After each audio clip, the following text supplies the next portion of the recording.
എന്നൊന്നും ചെയ്യല്ലോ മേഡം.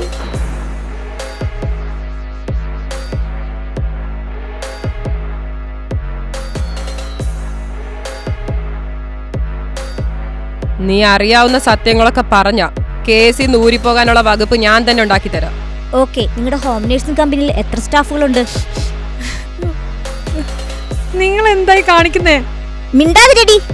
ചുമ്മാ എന്നെ അറസ്റ്റ് ചെയ്യാനൊന്നും പറ്റില്ല. എനിക്ക് വക്കീലിനെ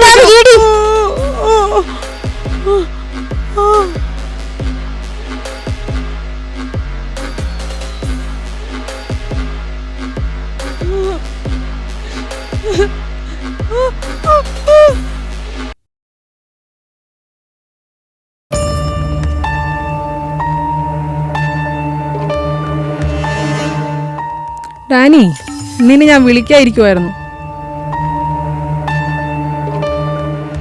അവള് ഇങ്ങനെ ചെയ്യുമെന്ന് ഞാൻ ഒരിക്കലും പ്രതീക്ഷിച്ചില്ല. ബിസിനസ് ഒന്ന് ക്ലച്ച് പിടിച്ചു വരുമായിരുന്നു. മീഡിയയിൽ ഇപ്പം തന്നെ ന്യൂസായിട്ട് വന്നു.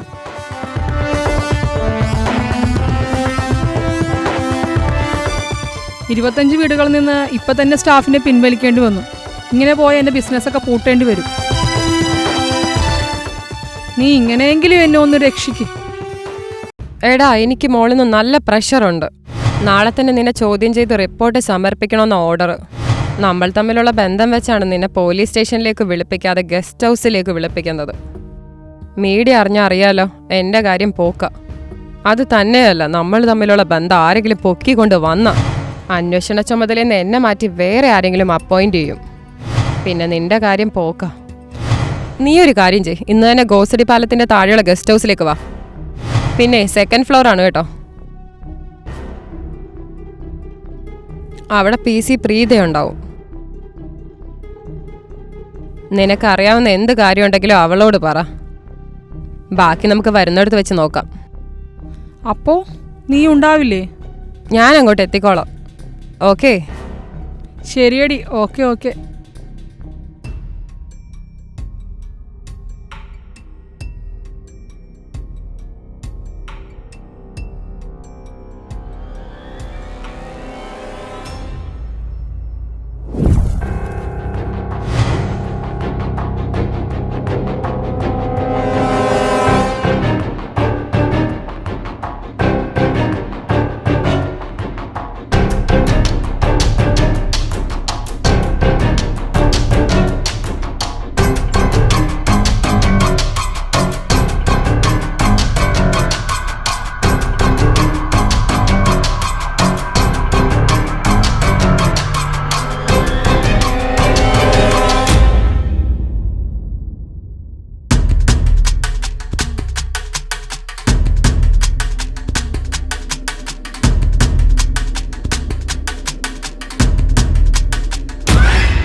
Hello madam.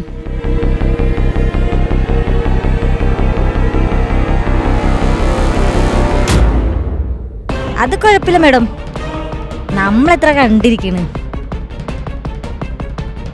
ഞാൻ അവളെ കൊണ്ട് സത്യം പറയിപ്പിക്കും. അത് വേണ്ട, അത് ഞാൻ നോക്കിക്കോളാം. ഓക്കെ മേഡം, ശരി, ഞാൻ വിളിച്ചോളാം. ഓക്കെ.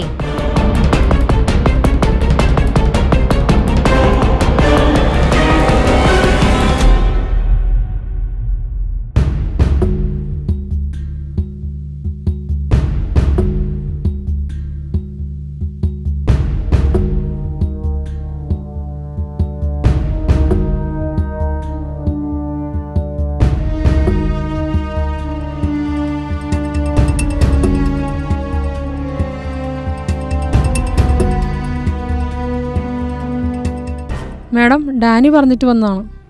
എനിക്കറിയാം, കയറി വരൂ. മാഡം ഒരു കോള് വന്നു, ഒന്ന് അറ്റൻഡ് ചെയ്തോട്ടെ. ആ, കഴിഞ്ഞിട്ട് അകത്തോട്ട് വാ.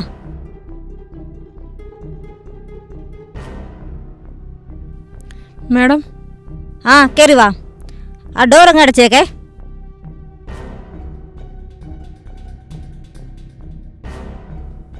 ഇരുന്നോ.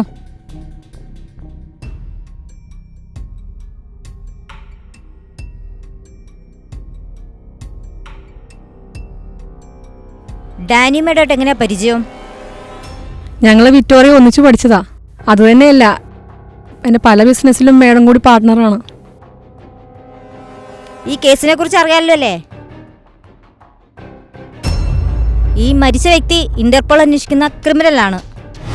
അവളുടെ കയ്യിലിരിക്കുന്ന 67 കോടി രൂപ വിലമതിക്കുന്ന രത്നങ്ങളാണ്. അതാണ് ഈ കേസിന്റെ പ്രാധാന്യം വർദ്ധിപ്പിക്കുന്നത്. നിങ്ങളുടെ കമ്പനിയിലെ സ്റ്റാഫാണ് ഈ കൊലപാതകം ചെയ്തിരിക്കുന്നത്. അവളാണെങ്കിൽ മിസ്സിങ്ങും ആണ്. നിങ്ങളുടെ സ്ഥാപനത്തിലെ എംപ്ലോയിയുടെ ഡീറ്റെയിൽ സൂക്ഷിക്കേണ്ടത് നിങ്ങളുടെ കടമയാണ്. അല്ലാത്ത പക്ഷം അവരെ കൊണ്ടുണ്ടാകുന്ന എന്ത് പ്രശ്നങ്ങൾക്കും നിങ്ങൾ തന്നെയാണ് ഉത്തരവാദി.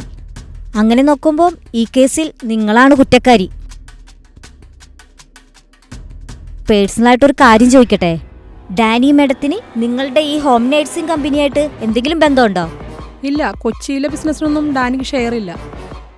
ഓക്കെ, നിങ്ങളുടെ ഹോം നേഴ്സിംഗ് കമ്പനിയിൽ എത്ര സ്റ്റാഫുകളുണ്ട്?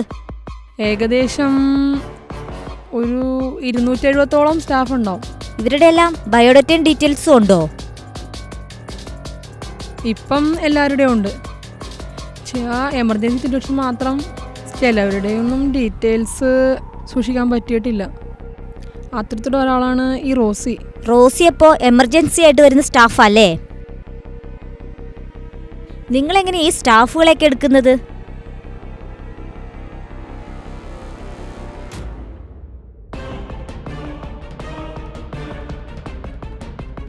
പോലീസിന്റെ ഇടിമുറിയെക്കുറിച്ചും 3-ാം മുറയെക്കുറിച്ചും കേട്ടിട്ടുണ്ടോ? ധാരാളം. ഡാനി എല്ലാം വിശദമായിട്ട് പറഞ്ഞിട്ടുണ്ട്.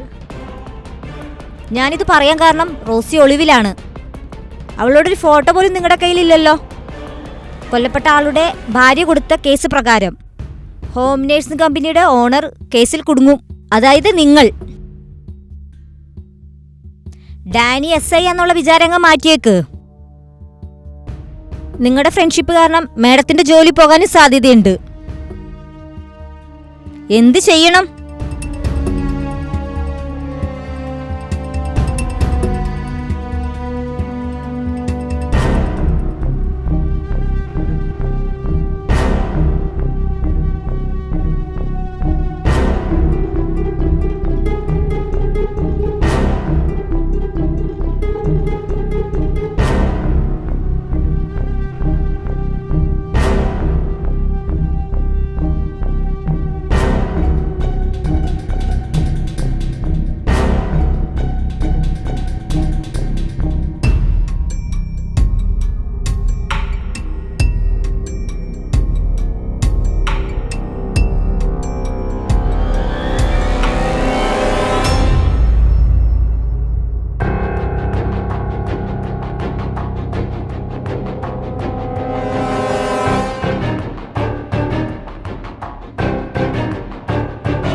മാഡം ഒരു സിഗരറ്റ് വലിച്ചോട്ടെ.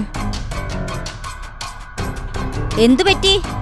നല്ല ടെൻഷനാണെന്ന് തോന്നുന്നല്ലോ.